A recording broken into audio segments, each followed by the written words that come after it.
In today's video, I'm going to teach you how to buy ETFs with brokers like eToro. To get started, log into your eToro account. Make sure you're using your own secure device and that you've already completed any account verification steps required by the platform. Once you're inside, you'll be on the main dashboard, where you can begin navigating the available investment options. Next, look to the left sidebar and click on either the Discover tab or the Markets tab, depending on the version of the platform you're using.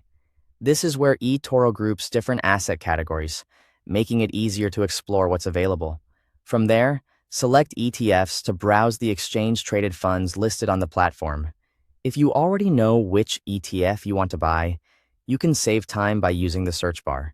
Simply type in the name of the ETF or its ticker symbol, and the platform should bring up the matching result. This is especially helpful if you're looking for a specific fund that tracks an index, sector, or region. Once you find the ETF you're interested in, click on it to open the details page. This section is important because it gives you a closer look at what you're potentially investing in.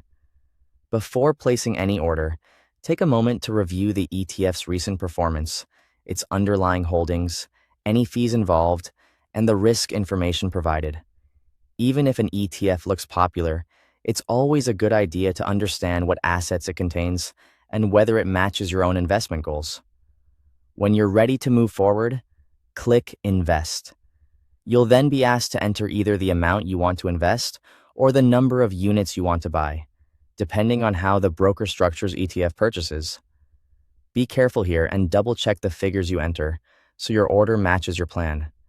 After that, review the order details carefully.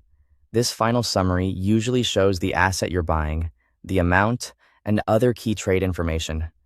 If everything looks correct, click Open Trade to complete the purchase. Once your ETF has been purchased, you can monitor it from the portfolio page. This is where you'll be able to track performance, review your position, and keep an eye on how the investment is doing over time. Checking your portfolio regularly can help you stay informed without making rushed decisions. Thanks for watching.